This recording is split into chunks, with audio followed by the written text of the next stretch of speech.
eficiente possível e te perguntar como tratar, e aí você pode dividir com o Matheus, essa iminente saída do Fabrício Bruno, né, que eu sei que não é oficial, mas vocês sabem que já está para acontecer. Obrigado, boa noite. Boa noite. Dois tempos que foram distintos. O primeiro que deu nossa ofensiva, mas nós dávamos o contra-ataque bastante à equipe adversária, que é a característica dos dois externos, e principalmente do lado esquerdo. No segundo tempo a gente ajustou mais, trazendo o Varela para dentro e deixando uma liberdade do Gerson e de um poder de criação maior. Aí o segundo tempo cresceu bastante, criou bastante oportunidades. Dois tempos distintos, num gramado onde é muito difícil tu colocar a velocidade, a articulação, troca de passes. Isso prejudicou o espetáculo. Isso prejudicou o jogo do Flamengo também, do jogo das duas equipes.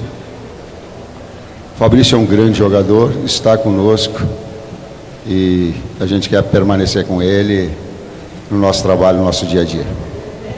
Próximo.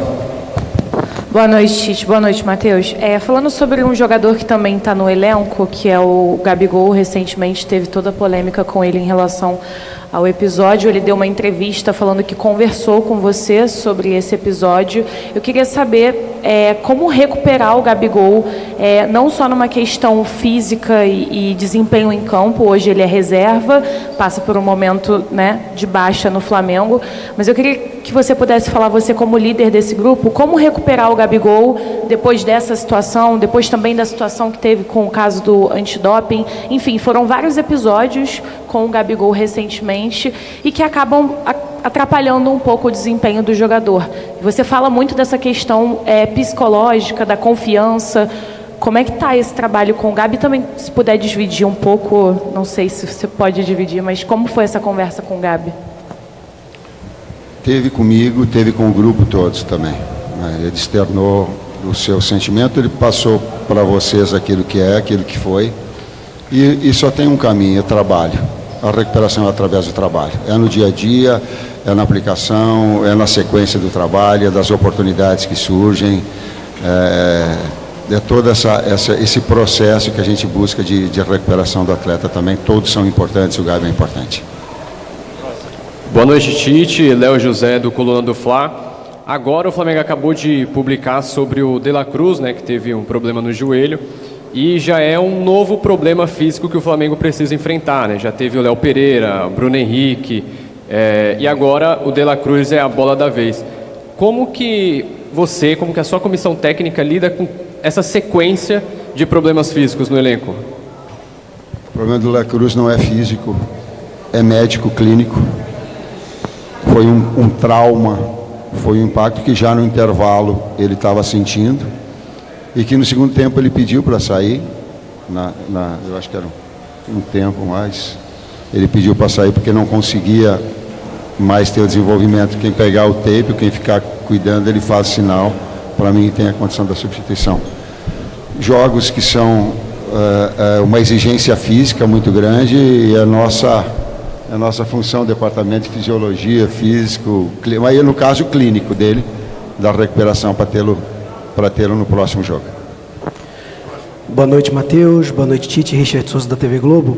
Tite, eu lembro muito de você falando do Pedro, na época que você era técnico da Seleção Brasileira. Você levou o Pedro para uma Copa do Mundo. E agora que você está no dia a dia com o Pedro, queria que você falasse um pouco sobre esse momento dele, essa evolução que ele vem mostrando junto com a equipe.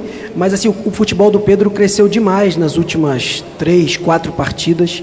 E ele hoje, mais uma vez, foi decisivo, mesmo quando o jogo pareceu mais complexo. Queria que você falasse um pouco sobre esse jogador.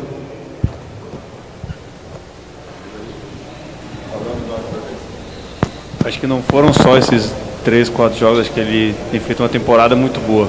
E mesmo no momento que a equipe teve dificuldade, ele se manteve num nível bom. Isso é reflexo do trabalho, isso é reflexo do dia a dia dele, do dia a dia do elenco. A gente só vai gerar os frutos para colher dentro do campo se trabalhar sério, se trabalhar o dia a dia querendo evoluir, querendo ser melhor.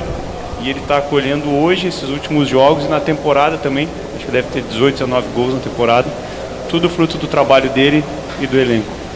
Eu falo aqui do Flamengo, eu entendi a tua pergunta, mas o meu dia a dia aqui, atrás do bastidor, muito mais tempo de trabalho, ele trabalha muito, gente, ele trabalha muito.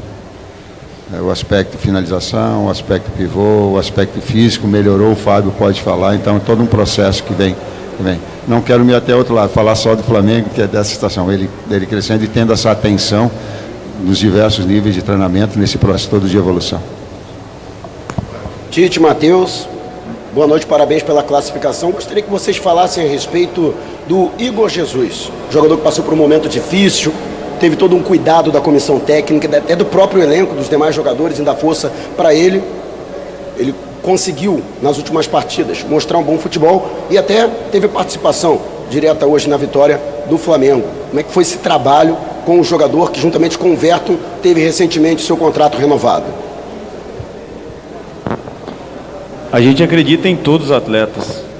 E a gente sabe que no futebol tu passa dias ruins e dias bons. A gente não pode hipervalorizar quando ele faz uma grande partida, como foi no início do ano, que a gente colocou ele para jogar. E a gente não pode achar que está tudo destruído quando ele tem uma sequência que ele está tendo dificuldade. E para isso que ele precisa dos companheiros, para isso que ele precisa da comissão técnica, do treinador, do apoio da diretoria. E a gente precisa do apoio da torcida também, para entender dessas variações que os atletas vão ter, porque todo mundo é ser humano.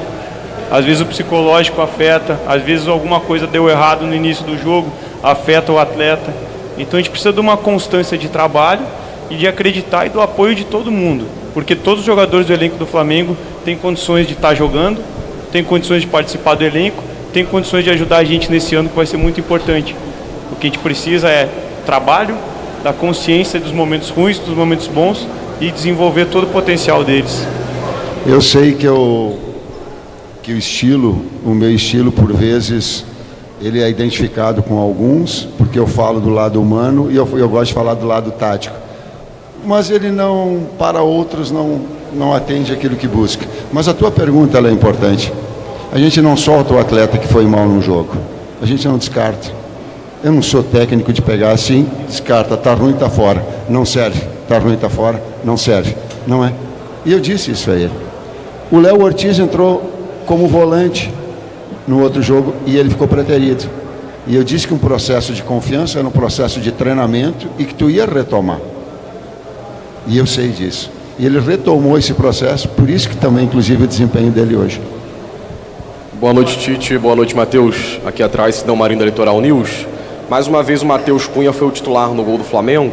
Queria perguntar se isso é uma ideia para a competição como um todo, de ter o Matheus como titular da Copa do Brasil e o Rossi das outras competições, ou foi uma oportunidade para agora? Se permite uma outra rapidinho. Dá para dizer que hoje o Flamengo foi aquela equipe copeira que jogou com o regulamento debaixo do braço e conseguiu o resultado, ou você acha que é por outro caminho? Obrigado. Não, eu não acredito em jogar com o regulamento debaixo do braço. Eu, particularmente, não acredito. O que teve, nós tivemos dificuldade no primeiro tempo. E a gente ficou exposto ao contra-ataque, eu coloquei antes. E teve um ajuste, Varela mais para trás, Nico um pouco mais para frente, liberdade de Gerson. Né? Para ter essa possibilidade, não dá, principalmente com o Serafim, a possibilidade de contra-ataque, que é característica do adversário, afora o gramado, que eu coloquei, que ele retira uma fluidez maior do jogo.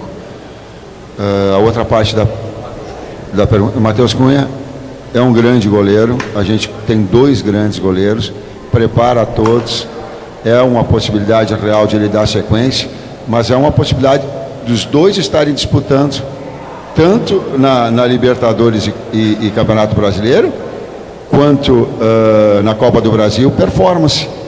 Daqui a pouco pode ser titular o Cunha em Campeonato Brasileiro, se o Rossi cair, pode. Pode o Rossi, se o jogar, se o Cunha não tiver, pode. Eu fomento a qualidade dos 2. Agora, competição e desempenho é a parte deles. Vamos lá, gente. Última pergunta, que a gente já está com uma condição de barulho aqui que já não dá mais para seguir. Boa noite, professor Daniel Prestes, do Jornal A Crítica. Professor, o senhor já falou sobre a sua preferência pelo jogo de posição. Eu gostaria que o senhor elaborasse sobre a organização ofensiva da equipe para não deixar com que o time fique muito robotizado e que dê mais espaço para o lúdico, para o drible. Como é que é os desafios do seu time para poder fazer isso acontecer dentro de campo? Obrigado, professor. Na fase ofensiva 2-3, os 5 da frente têm liberdade total, não engesso. eu só dou caminhos, eu só dou rotas, eu só faço a bola chegar lá. Depois, é talento individual, aí é qualidade técnica, aí é finta, aí é drible, aí o técnico não entra. Aí entra a qualidade técnica individual e o talento. Ele só dá uma rota para a bola chegar lá. Depois, eu não vou falar para Pedro o que ele vai fazer, eu não vou falar para Rascaeta o que ele vai fazer, eu não vou falar para Lohan o que ele vai fazer, eu não vou falar para Luiz o que ele vai fazer, eu não vou falar para Cebola o que ele vai fazer. Eu vou dar bola para ele proporcionar o último terço para que o talento aflore, para que a finalização aflore. Eu falei até com o Cebola agora, ele disse assim, eu fui botar no contrapé do goleiro, ele parou e arrebentou. Eu digo, porque eu pensei que ele ia fazer igual o Bolívar, virar o pé e fazer o gol do lado direito. Ele me arrebentou, ele disse que ele parou e ele tentou dar no contrapé. Olha. Aí o talento individual, aí o técnico não entra. O técnico só estabelece rotas. O talento é deles. Obrigado, professor Tite. Obrigado, Matheus. Obrigado. De volta aqui, hein? Sobre o De La Cruz, que foi... Tá, então, nação, a coletiva do técnico Tite, falando aí sobre a vitória do Flamengo, a classificação para a próxima fase da Copa do Brasil. Vimos aí ele falando também sobre a situação do Gabigol. Vamos ver o que vai acontecer daqui para frente, né, nação? Mas hoje foi uma vitória muito apática, uma vitória, podemos dizer assim, amarga, né? Porque 1-0 somente com o Amazonas, não desconsiderando o Amazonas, mas um time que tem apenas 5 anos, vencer por 1-0 é muito pouco. Tamo junto, nação. Escreva nos comentários a sua análise, deixe o seu like e a gente se vê daqui a pouquinho no próximo vídeo.